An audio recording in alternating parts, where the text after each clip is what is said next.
क्या आप जानते हैं भगवान शंकर अपनी ससुराल क्यों और कब आते हैं? पर उससे पहले आप ये जानते हैं कि भगवान शंकर की ससुराल है कहाँ? क्यों मिला है राजा दक्ष को बकरे का सिर?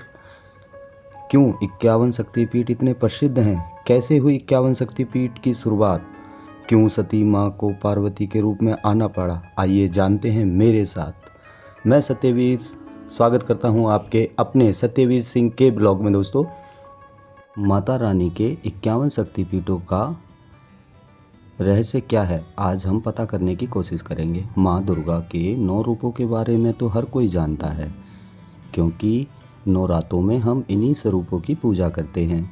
51 शक्तिपीठ पूरे भारत में अलग अलग स्थानों पर हैं और कुछ भारत के पड़ोसी देशों में भी हैं, जिनमें 42 शक्तिपीठ भारत में हैं और 1 पाकिस्तान में, 4 बांग्लादेश में, 1 श्रीलंका में, 1 तिब्बत में और 2 शक्तिपीठ नेपाल में भी हैं। पुराणों के अनुसार दक्ष प्रजापति, जो कि सती माता के पिता थे, परमपिता ब्रह्मा जी के पुत्र थे। उनकी 2 पत्नियां थीं, प्रसूति और वीराणी। प्रसूति से दक्ष की 24 कन्याएं थीं और वीराणी से 60 कन्याएं। इस तरह राजा दक्ष की 84 पुत्रियां थीं। कहा जाता है कि शिव को वैरागी जानकर और चंद्रदेव को शिवजी द्वारा श्राप मुक्त कराने से राजा दक्ष को शिवजी पसंद नहीं थे, परंतु मां सती केवल शिवजी से ही विवाह करना चाहती थी। पर राजा दक्ष यह नहीं चाहते थे, इसलिए उन्होंने सती का स्वयंवर करने का निर्णय लिया। दक्ष ने स्वयंवर में सभी राजाओं, देवों आदि को आमंत्रित किया, परंतु शिवजी को नहीं बुलाया और शिवजी का अपमान करने के लिए उन्होंने शिवजी की मूर्ति द्वार पर रखवा दी। जब यह बात माता सती को पता चली तो उन्होंने वरमाला शिवजी की मूर्ति को ही पहना दी। तभी शिवजी वहीं प्रकट हो गए। भगवान शिव ने माता को पत्नी के रूप में स्वीकार कर लिया और वह कैलाश चले गए, जिससे राजा दक्ष बहुत क्रोधित हुए। फिर कुछ समय बाद राजा दक्ष ने महायज्ञ रखा, जिसमें सभी ऋषि मुनि देवी देवताओं को बुलाया गया, परंतु भगवान शिव और माता सती को नहीं बुलाया। जब यह बात माता सती को पता चली तो उन्होंने वहां जाने के लिए शिवजी को कहा, परंतु भगवान ने कहा कि हमें निमंत्रण नहीं मिला है तो हम वहां नहीं जाना चाहिए। परंतु सती माता नहीं मानी और वहां चली गई। वहां जाकर माता ने देखा कि वहां राजा दक्ष सभी देवताओं का स्वागत कर रहे थे, परंतु उन्होंने उनके पति शिवजी को नहीं बुलाया। उनके पिता ने सती को अनदेखा भी किया और उनका अपमान भी किया। अपने पति के अपमान होने के कारण उन्होंने उसी यज्ञ में कूदकर अपनी देह त्याग दी। यह जब शिवजी को पता चला तो वो बहुत क्रोधित हो गए। उन्होंने अपने गण वीरभद्र को भेजा। उन्होंने दक्ष के सर को धड़ से अलग कर दिया, यज्ञ में नष्ट कर दिया। तब राजा दक्ष ने भगवान विष्णु को अपने संरक्षण के लिए बुलाया। भगवान शिव ने अपने रक्षण के लिए बुलाया। भगवान विष्णु ने वीरभद्र को एक पासे में बांध लिया। तब भगवान शिव ने अपनी जटाओं से भद्रकाली को अवतरित की वीरभद्र की सहायता के लिए भेजा। बाद में घटना स्थल पर शिवजी प्रकट हुए और माता सती के दुख में बहुत विलाप करने लगे और उन्होंने उनके जलते हुए शव को यज्ञ से निकाला और दुख में 10 दिशाओं में घूमने लगे। यह देख भगवान विष्णु बहुत दुखी हुए और उन्होंने अपने चक्र से माता के शरीर के टुकड़े टुकड़े कर दिए। जहाँ जहाँ यह टुकड़े गिरे वहीं आज माता रानी के 51 शक्तिपीठ के नाम से जाने जाते हैं। इसके बाद माता सती ने पार्वती के रूप में हिमालय राजा के यहाँ जन्म लेकर भगवान शिव की घोर तपस्या की और उन्हें अपने पति के रूप में प्राप्त किया। कहा जाता है कि राजा दक्ष ने अपने इस व्यवहार से स्वयं दुखी हो गए और उनका सारा घमंड खत्म हो गया। उनका अहम चूर चूर हो गया। भगवान को इतना क्रोधित देखकर सारे देवताएं डर गए। देवताओं के कहने पर राजा दक्ष ने कर दिया और उन्हें बकरे का सिर लगा दिया और के आग्रह करने पर भगवान ने उन्हें कहा कि मैं 1 महीने यहीं अपनी ससुराल में रहूँगा, जो कि आज हम सावन के रूप में मनाते हैं और कावड़ लेकर आते हैं। यहाँ भगवान के अपने ससुराल आने की खुशी मनाई जाती है। उनका स्वागत इस रूप में किया जाता है जैसे ससुराल में दामाद का स्वागत किया जाता है। तो दोस्तों, ये जो मंदिर है हमारा हरिद्वार से मात्र 5.5 किलोमीटर की दूरी पर है।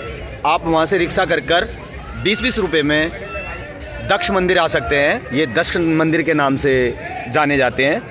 और इस मंदिर की खुलने की जो टाइमिंग है वो टाइमिंग है सुबह 4 बजे और मंदिर बंद होने की जो समय है वो है 6:30 बजे। यहाँ पर जो आरती होती है दोस्तों, आरती होती है आपकी 4 बजे, सोमवार को होती है 3:30 बजे और शाम को जो होती है वो होती है प्रातः 5 बजे और 5:15 बजे तक ये आरती समाप्त हो जाती है दोस्तों। और रात्रि में ये मंदिर जो बंद हो जाता है दोस्तों वो 8:15 बजे बंद हो जाता है। 8:15 से 9:30 बजे तक ये मंदिर बंद हो जाता है। तो इससे पहले जो भी टाइमिंग बताई है दोस्तों, इस टाइमिंग से पहले अपने मंदिर में आ जाएं। आरती देखना चाहते हैं तो 4 साढ़े 4 बजे तक आप 4 बजे तक यहाँ मंदिर में आ जाएं दोस्तों। आशा करता हूँ जानकारी पसंद आई होगी, आपको अच्छी लगी होगी। और मैं आपसे एक बार और अनुरोध करता हूँ दोस्तों, इस मंदिर में ज़रूर आएँ। मैं गौरव प्रधान, मैं यहीं का निवासी हूँ। ये मंदिर भी हमारे ही पूर्वजों ने बनाया हुआ है जी, ठीक। महाराज रणजीत सिंह थे, पंजाब के जो राजा हुआ करते थे। हाँ। आप अंदर जाएंगे उनकी फ़ोटो देखेंगे। पंजाब के जो राजा थे महाराज रणजीत सिंह, उनकी कई सारी पत्नियाँ थी। तेज थोड़ा सा लाउड। कई सारी पत्नियाँ थी। हाँ। उसमें से एक पत्नी की लड़की जो थी वो ठंडी राम प्रधान जी से ब्याही गई है। अच्छा। उनके अंदर फोटो लगी हुई है और अच्छा। कौर के नाम से। इस साइड में जो है ठंडी राम प्रधान जी की है। अच्छा। तो महाराजा रणजीत सिंह ने ये मंदिर, हाँ। ये बाग, हाँ। और ये इसके बराबर में हवेली है। हाँ। ये सारी एक ही थी जो ठंडी राम जी को भेंट स्वरूप थी। हाँ। अंदर जाना, दर्शन करना। तो आप उन्हीं के पूर्वज, उन्हीं के वंशज में हो आप? ठंडी राम जी का पोता हैं? पोता हो गया एक। हाँ, परपोते कह सकते हैं, परपोते हो गए आप। अच्छा। तो पता नहीं कितने साल, 400 साल पुराना इस मंदिर का इतिहास है। हाँ। तो हमारे पास लिखित में है। हमारा यहीं के तीर्थ पुरोहित हैंगे। अच्छा। हमारा गद्दी जो है वैसे मेन हर की पौड़ी के पास है, पुरोहित निवास के नाम से। अच्छा। ठंडी राम फरम है हमारी। अच्छा। वही नाम यहाँ मंदिर पे लिखा हुआ है अंदर, वही नाम बाहर में मिलेगा आपको। वही नाम आपको हरिद्वार में हमारी 5 गद्दियाँ हैं ऐसी। अच्छा। हमारे कहीं पंजाब के, राजस्थान के कई इलाकों से मेहमान आते हैं। हाँ। जिनका भाइयों में लेखा जोखा। हाँ, भाइयों में लेखा जोखा होता है। हाँ, बिल्कुल। वो सारा रिकॉर्ड हमारे यहाँ 400 साल पुराना रिकॉर्ड हाँ मिल सकता है। और यूपी का रिकॉर्ड कहाँ मिलेगा? वो यूपी का भी है। हमारे यहाँ सबके इलाके बटे हुए हैं। इलाके बटे हुए हैं। जात बटी हुई है। हाँ, जात बटी हुई है। ठीक है, बटे हुए हैं। ठीक है। जिसके हिस्से में भी जो आता है वो उसका अपने आप पता चल जाता है। आप अगर अपना लेखा जोखा देखना चाहते हैं तो आप हरिद्वार में खड़े हो जाओ और वहाँ पे एक जने को बता दो मैं यहाँ से हूँ, थोड़ा सा पीछे का बताओ तो वो आपको पूरी श्रृंखलावली बता देंगे। और आप किसके यहाँ हो, हाँ। किसके जजमान हो आप, ये भी वहाँ पे जाके आपको पता चल जाएगा। अच्छा। जिसकी भी हाँ। पोथियों में आपकी जात होती है। जी। आपका शहर होगा, आपका गाँव होगा, पिछला गाँव होगा, पिछला गाँव होगा, वो भी आपका पैतृक जो गाँव होगा। हाँ। वो जड़ होती है। हाँ। वहाँ से सारा जब हम आपको नाम दिखाएंगे हाँ। तो आपको हम 400 साल पुराने नाम तक दिखा सकते हैं। आपके परिवार के हरिद्वार में आए होंगे, उन्होंने हरिद्वार की भैयों में नाम लिखवाया होगा। और उस लिखे हुए को सुप्रीम कोर्ट भी काट नहीं सकता है। अच्छा, और मान लो बाई चांस अगर ऐसा भी होता है कि बीच में कई पीढ़ियाँ नहीं आ पाई, फिर पिछली पीढ़ी का तो याद ही होगा ना। हाँ, पिछली कहीं ना पीढ़ी का तो कहीं याद होगा। हाँ, सही है। आप अपने बुजुर्ग जब भी हाँ। आप यात्रा के लिए निकले तो अपने बुजुर्गों से, जो आपके बड़े रहे, हाँ, हाँ। उनसे पिछली शंखावली लेके चले। ठीक ठीक, तो फिर कहीं भी उससे जाए। वो मिल जाएगी। तो आपके जो बुजुर्ग किसी भी तीर्थ पे गए होंगे जहाँ पे भैयों का हम्म, लिखा जाता होता है, आपको वहाँ पर उसका रिकॉर्ड मिल सकता है। सही है, और ये 400 साल पुराना। बहुत अब आप बढ़िया। लगा लिए कौन से राजा का उस टाइम राज रहा होगा, तब से हमारा ये वहाँ से मिल जाएगा। ये मंदिर है जी, श्री भूतेश्वर और श्री वीरभद्र महादेव जी का मंदिर है ये। कहते हैं कि जब क्रोध रूप में आए थे तो वो इसी रूप में आए थे।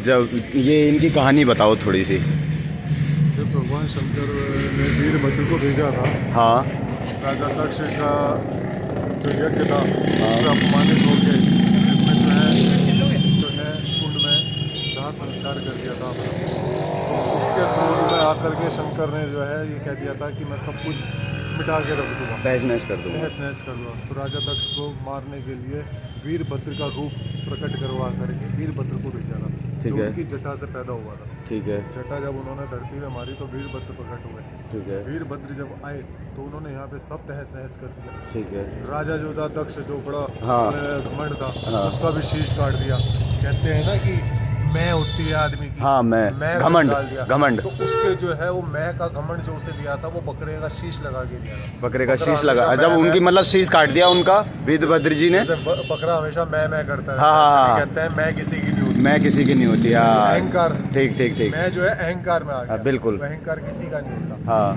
तो जब सब देवी देवताओं ने कहा भाई ये तो नौ ग्रह का जो राजा था दक्ष, उसी का वो हो गया, तो सबने भगवान की प्रार्थना करी जी। भगवान आए। जब भगवान आए तो उसके शीश लगाया था बकरे का। बकरे का शीश लगाया था। अब आप दक्ष पे जाओगे हाँ, तो दक्ष पे देखो गर्दन कटी हुई दिखाई देगी आपको ऐसे। हाँ। जो शिवलिंग वो मंदिर बंद हो जैसे गया आप उस टाइम किसी तक। गर्दन कटी हुई देखी होगी, ठीक है। तो वो इस तरह से शेप आ जाती है। हाँ, हाँ, वो हाँ। भगवान शंकर ने अपने हाथ से ही उसको लगाया था शरीर को, वो अनादिकाल से किया भगवान हाँ। शंकर के हाथ से। हाँ, वहाँ पर जो है उसे दक्ष का नाम दिया था। अच्छा। जब आप उसने राजा ने कहा कि आप मेरे को इतना बड़ा नाम तो दे दो दक्ष का, हाँ, आपने मेरे को फेमस कर दिया हर जगह, लेकिन दक्ष की महत्व क्या रहेगी? सही है। लोग तो कोई भी नहीं आने कि इसने तो शंकर भगवान का अपमान करा था तो मैं कैसे आऊँ? कैसे आ जाओ? तब शंकर भगवान ने उसे जो है वरदान दिया था कि मैं 1 महीने तुम्हारे घर पे रहूँगा। अच्छा, वो होता है 1 महीना सावन का। सावन का। क्या है हाँ, ना कि सावन के महीने में जो है भगवान भोलेनाथ अपने ससुराल में रहते हैं। हाँ। ये ससुराल 1 महीने में रहते हैं। फिर सावन का मेला लगता है, पूरा अपना हाँ। पूरा चलता है ना, वो है। वही जो वीरभद्र थे जब वो क्रोध में थे तो उन्हें शांत करा गया था। तो इस मंदिर में लाके उन्हें बैठाया, जब शांत करा तो आप इस मंदिर में आओ, बाहर आप घूमो, हाँ। आपको हर जगह शोर शराबा दिखाई मिलेगा, यहाँ शांति मिल रही मंदिर है। के अंदर आप चले जाओ, 5 मिनट के लिए ध्यान लगा के बैठ जाओ, आपको बाहर का सारा शोर कुछ नहीं सुनाई देगा। अच्छा, ये साक्षात है। तो अभी मैं कर सकता हूँ? नहीं है, आप अंदर जाइए, दर्शन करिए, शांति में रहिए। बाहर कितना शोर लग रहा है हाँ, आपको, इस हाँ। टाइम आपके कान में मेरी भी आवाज़ शायद जी, जी, आपको जी, क्लियर जी। ना आ रही हो। आप अंदर जाके बैठो वहाँ पे, जी। आपको इतनी शांति दिखाई देगी, इतनी शांति दिखाई देगी मन की। हाँ, ये साक्षात भगवान का ही रूप होता है, अच्छा। इसीलिए इसका नाम वीरभद्र पड़ा। बहुत बहुत शुक्रिया आपका जानकारी देने के लिए। हरिद्वार आइए, दर्शन करिए दक्ष महादेव के। बोलो हर हर महादेव। महादेव, हर हर महादेव।